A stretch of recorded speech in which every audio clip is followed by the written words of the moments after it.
call Julianne Genter. Mr. Chair, look, the Green Party wants to create a smarter, greener economy that's going to look after all New Zealanders. And that's entirely possible. One of the ways we can do that is through smarter investment in infrastructure. This government, in their National Infrastructure Plan, announced a series of projects, the vast majority of which were motorways, which they call roads of national significance.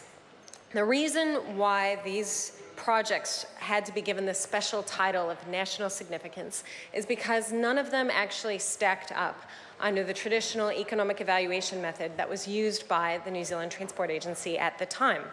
So the National Party got into power, they did the economic analysis, they saw that these motorway projects they had promised don't make any economic sense.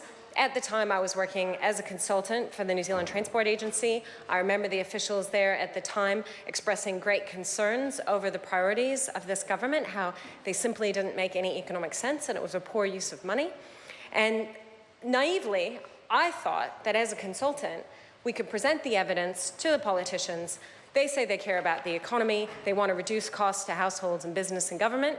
So I thought, great, there's opportunities to do that, not only that reduce all the costs to households, business and government, but that also reduce pollution, that protect the environment and the climate, that make life easier for all New Zealanders, make it easier for them to access goods and services, create healthier, happier cities, all these win-wins.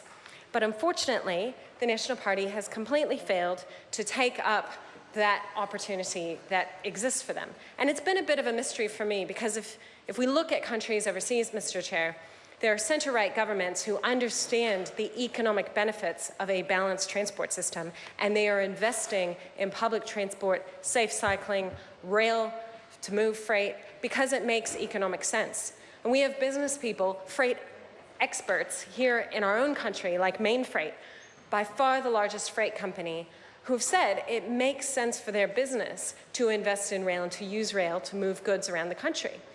But it's the government's responsibility to invest in the underlying infrastructure. And unfortunately, this national government has failed to invest in the infrastructure that we need to have a balanced transport system because they've been so busy delivering these promises, which are hugely expensive. We're talking $12 billion at least on just a few stretches of extremely expensive motorway, which of course is going to do nothing to help the vast majority of Kiwis get to work, avoid congestion. It's not even going to help freight that much if you look at an objective analysis of these projects. So it's a real missed opportunity. And the Green Party has a clear alternative solution. We demonstrated right before the last election exactly how we would pay for fast, frequent, reliable public transport in our major cities, Auckland, Wellington, and Christchurch. We demonstrated how we would pay for safe walking and cycling to schools. That's one of the smartest ways to reduce peak hour congestion in our towns and cities. But not only that, it's better for our kids. It's better for the environment. It means that they get moving before school so they can learn better when they get there. And that's really their birthright, to be able to walk and cycle to school. That's a popular policy, but unfortunately, the National Party has still failed to implement it after 8 years now in power. They are moving on with the urban cycleways, which is great, and we support that, but it needs to go further. And as an Aucklander, I can say that public transport in Auckland is bursting at the seams. Buses and trains are full to standing. The buses that pass where I live, oftentimes at peak time, 3 to 5 buses will pass completely full, leaving 10, 20 people waiting at the bus stop. That's simply not acceptable. It's also too expensive. Households are having to pay far too much for public transport. But the other big missed opportunity is in the freight area.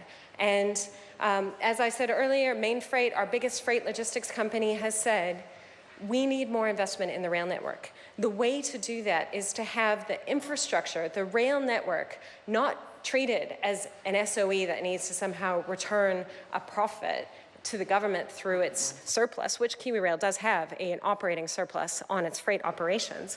But we should treat the rail network as part of the transport network and invest in it because of the wider economic, environmental and social benefits for all New Zealand businesses.